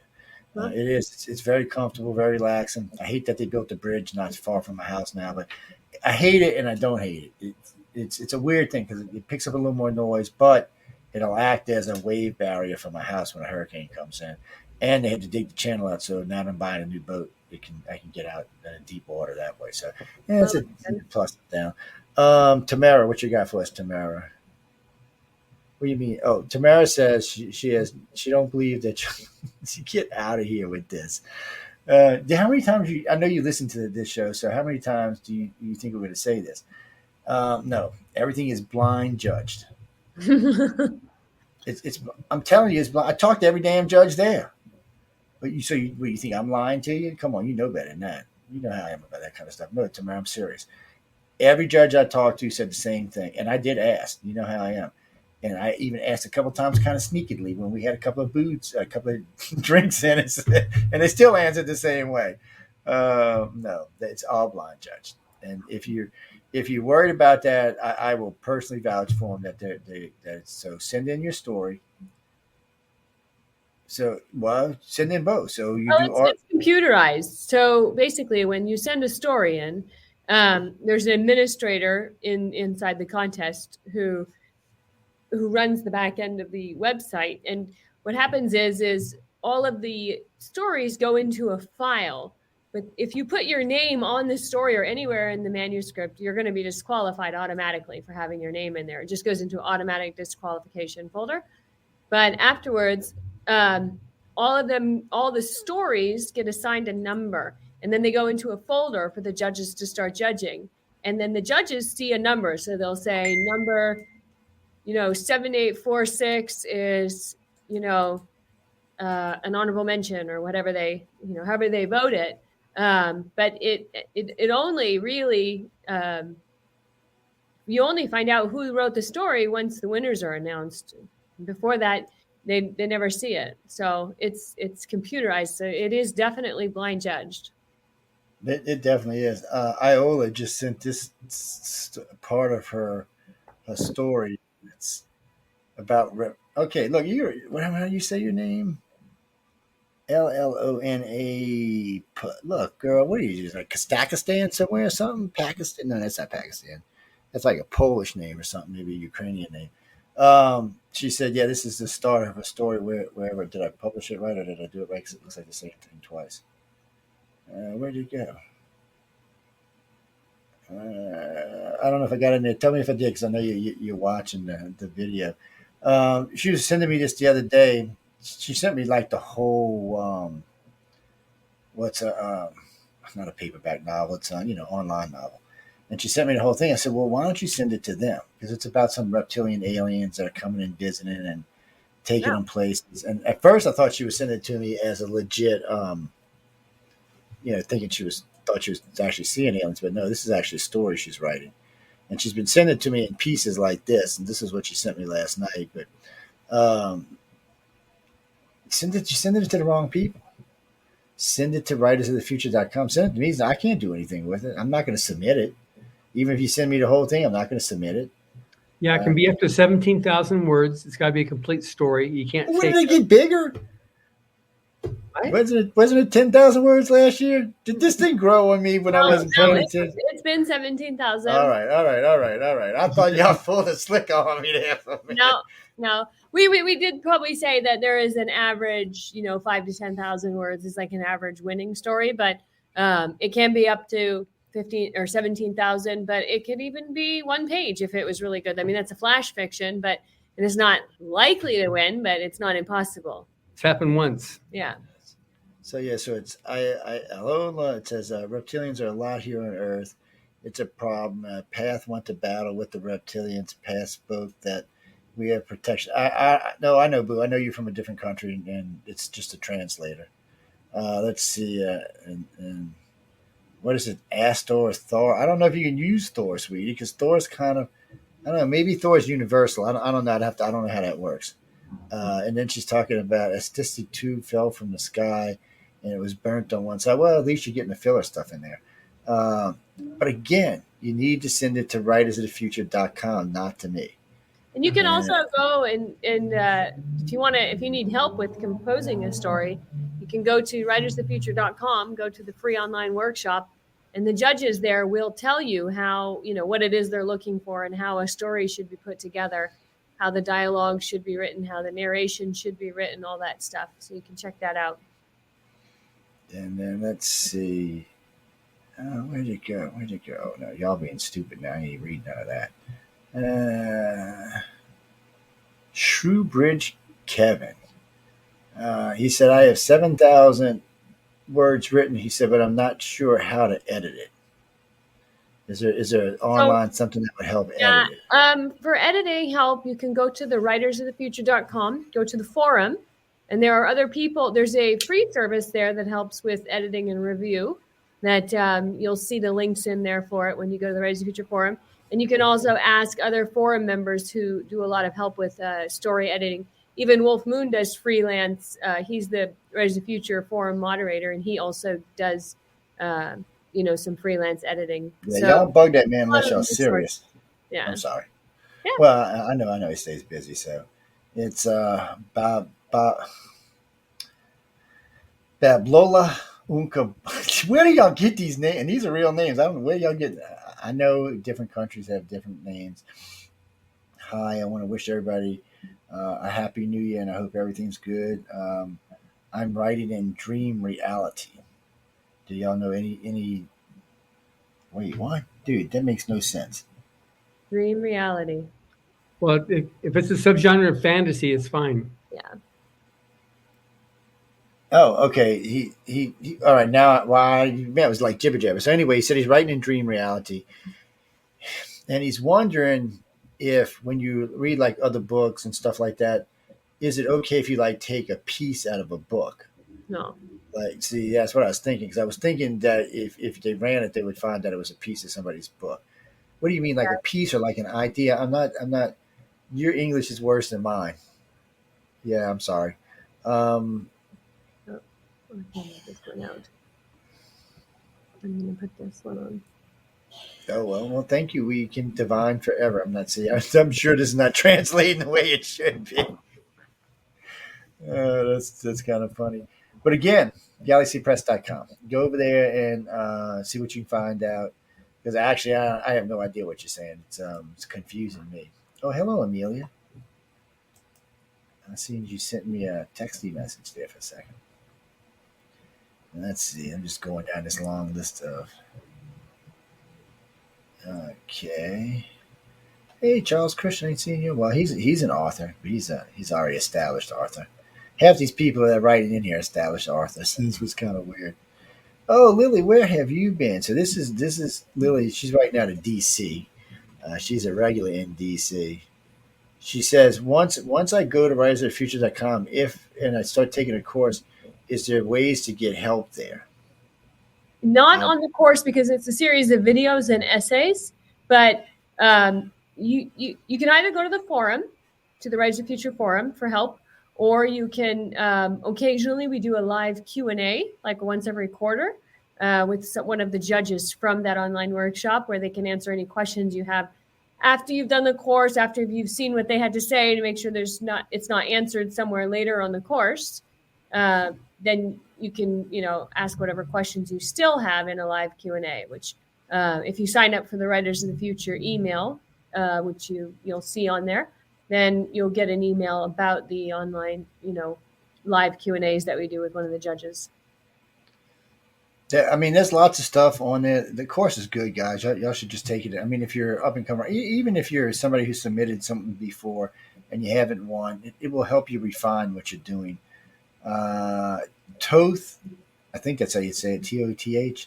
Mm-hmm. Armand wants to know, is there a list of genres we should write in? Sci-fi or fantasy or light horror. It's usually like speculative fiction, so sci-fi, fantasy, light horrors, dark fantasy. Okay. He wanted to know what is for sure, what is absolute no-nos. I know sex stuff is absolute no-no. Yeah, any graphic sex or profanity. These are, PG, so you don't want anything super violent, graphic violence, graphic sex, excessive swear words. You don't want to submit anything like that. Well, he's actually writing in from Greece, and he just said thank you because this will help him in the guidelines. Again, right. Galaxypress.com. You can go over there. And, I'm sorry, writersofthefuture.com gave you out the wrong one. But yeah, you can go over there and write it. Was I saying your name right? Thoth? Yeah, I see the hyphen on it. Yeah, I did. Oh man, some of these names are tough. Yeah, here's the actual rule about what's accessible. This is from the page on rules, which is on writersofthefuture.com on entering the contest. It has a thing on the rules. is point 3. All entries must be original works by the entrant in English. Plagiarism, which includes the use of third-party poetry, song lyrics, characters, or another person's universe without written permission, will result in disqualification. Excessive violence or sex determined by the judges will result in disqualification. Entries may not have been previously published in professional media. So that's basically the rules on it. And then it says that all types of science fiction, fantasy, and dark fantasy are welcome.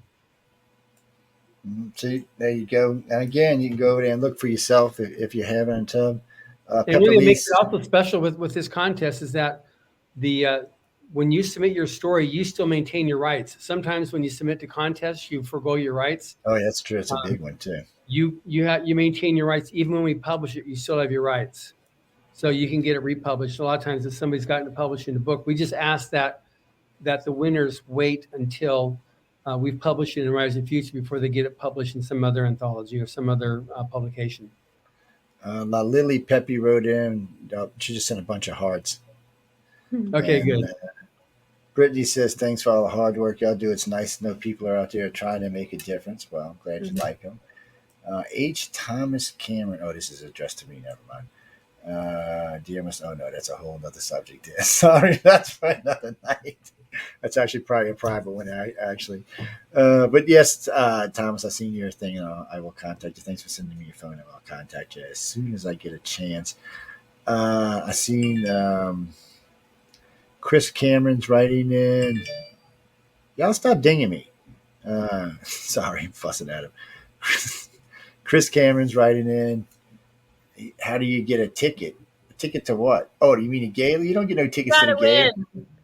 That's you how gotta you win get it. the contest, and then you come out. We'll fly you out here. It's free if you win. So you just got to write a good story or submit some good art, and then Personally, I think that. But we broadcast it live though too. When it happens, we broadcast the event live as it's happening. Yeah. And they got a bunch of great people out there, both from Galaxy Press and from Author Services. There's just a whole host of great people that you're going to get to meet, not including the judges and the other contestants. Win, and then I'll get to aggravate you. So win. But you can't win if you don't submit. This is some things I talk with people all the time about. People tell me they want to do this, that, and if you don't try, you can't. It's never going to happen. Yeah. You can talk about it till you're blue in the face, but until you actually physically do something, nothing's going to change. Mm-hmm. So don't be scared. Again, all they can say is you didn't win this time. Yeah. It's not like That's John's right. going to send Emily over with a whip or something. So, y'all just got to just say, okay, I didn't win this time. I'll submit next year. I don't know about wait, hold on, where'd that one go? Barry says, if I submit a story and it doesn't win, can I resubmit the story if I cleaned it up and changed it around? Is that a good idea or a bad idea? That's not against the rules. Okay, do so that. there you go. People, I know y'all know how to read. I'm sorry, I'm just being mean. It's stop it. Oh, wait, who's that? Stephanie, go on YouTube, doofus. Yeah, just type us on. Lord have mercy. So you're going to text me on my phone on Facebook, but you're not going to use the YouTube or the Facebook on the. I ain't going there. No, we're just going to leave that alone. Michael from the Tesla Science Foundation writes in, and wait. Oh, can you write science sci-fi? Yes. Absolutely. Yeah, I would think. Yeah. Okay, I'm just gonna I'm gonna leave that alone. They answered you, so I'm just gonna move on from there. It's y'all got a couple of more questions, Sometimes guys. does well also in the series because it's sometimes it's really good stuff. Yeah. With people have a lot of fun with that, and so that sometimes does very well with the Rise of the Future. And if you win, you're gonna get to see John and Emily run around like maniacs. I'm not kidding you. They don't stop the whole entire time. Well, that cost extra. Yes. That is extra, but still, it's amazing how much work they do. I know they make it look easy and everything comes off without a hitch, but I know that's not true because I know they're busting their ass. But it is amazing what they get done. To get not just to get the gala going, but have all this other stuff going on at the same time. And there's a lot of events going on between this in this week that they're learning all this different stuff. There's just a lot going on, and I don't want to jinx them, but they really did a fabulous job. I was quite impressed, and I'm not easily impressed, by the way. I'm getting older. I get less impressed I get about anything. Benet Camp, that's a Ukrainian name, and I think you're just a bot. So we're going to leave you alone. One more. Oh. So Lorene writes in from the World School of Happiness. Well, that's just too sweet to be believed. Really, the World School of Happiness? Is that a real thing? Is it really? I'm sorry. Anyway, she writes in from the World School of Happiness. And so Well, is she made New you Age. smile. Huh? So she made you smile. Yes, she did. So she wanted to know: is there like a New Age genre in sci-fi? I'm Constantly. confused. Yeah, See, the thing is, like, New Age is nonfiction, and that's like the self-help spiritual side of stuff. What you have is you have near future science fiction, which is a real interesting thing because you're gambling that you're going to hit it right when you can be disproven within a couple of years. And then there's the fantastical stuff where you've got um, things that are like unexplained. Like one thing, like Tim Powers, one of our judges, he's the guy that wrote on Stranger Tides that was made into the Pirates of the Caribbean movie. He'll take something that happened in actual history, but there's a moment that's like, what happened during that night between this and that, and he'll fill that in with fantastical. And so it's amazing what he does and how he does that. But that type of stuff is a really good tool because it improves the believability of a story. Because if you have all these points that are fact, this happened, yes, this happened, yes, this happened, it makes it really easy then to move in something that you can then invent and weave it in there so you can make it a lot more credible. Somebody's more willing to suspend their disbelief to read it. So that's a common tool. No, I know we're getting close. Anything y'all want to tell these lovely people out here tonight? There's about 900,000 listening to us, so All right. which I'm amazed since we've been off by everybody. 4 Yeah, days. thank you for Thank you for listening. listening. And we wish you the best of luck if you're a creative type person, and even if you don't feel like you're up to entering either the writer contest or the illustrator contest, you should anyway. There's nothing to lose. It's free to enter. Nobody even sees your name, and the worst that happens is you'll get a little note that says, not this quarter, and feel free to try again. And it's just it's a good thing all around. And everything connected with Writers of the Future is free. You can except for buying the book, which we're glad to have you buy the book. But the online workshop is free, the forum is free, the podcast is free, the blog is free. All those things are tools that you can use that we put there to help you, which was what was originally created by Orrin Hubbard initially in 1983, and that's what we've been forwarding on. So we highly recommend you either get the book so you can find out just how good you have to be, or if you just want to have some great science fiction fantasy to read, get the book. And you can get it at pretty much any bookstore. It's on Amazon around in all the countries around the world where Amazon exists. And then you can also go to Galaxy Press. The other thing which you talked about, which is in that picture right behind you, Battlefield Earth. It's the 40th anniversary this year. We'll be definitely be talking more with Joe about that over the rest of this year. But it's a perennial bestseller. It continues to be one of the best-selling science fiction books, and there's a reason for that. And if you've not read it, I really, really, really highly recommend that you check it out. Again, go to galaxypress.com and you can find out more about it there. Guys, y'all got all of that? Y'all paying attention? Marcia, no, you mean for the Tesla Science Foundation? No, I'm actually a director there. That's why that's why so many people over there know me. Yeah, they picked me up a while back for some reason or another. Some science conversation I was having when somebody got me recruited. It's which is fine. I mean, I enjoy that kind of stuff. But guys, get out there. If you don't submit, you can't win. I mean, you can talk about it again, but if you don't submit, you can't win. And if you win, you get to meet a lot of lovely people, including one of my favorite people I met there, tall, dark, and Amazon woman who calls everybody. Let y'all know if y'all want or not. Joni? Yeah, Joni was great, by the way. I had a blast with Joni. She was strange. No, Joni, if you're listening, I didn't mean strange in a bad way. I'm sorry. I'm sorry. She was another one that never stopped. I mean, every time I seen her, she was in warp speed mode going somewhere. Yeah. Even at the dinner, I'm like, you can sit down for a minute. She's no, I can't. I'm like, yeah, sit down, stay still for a second. It was not going to happen. But if y'all go watch the gala event, and you go to like 58 minutes, and you get to see Emily's very lovely face right there. So y'all go check it. That's actually 58.5 You minutes. see me in the event?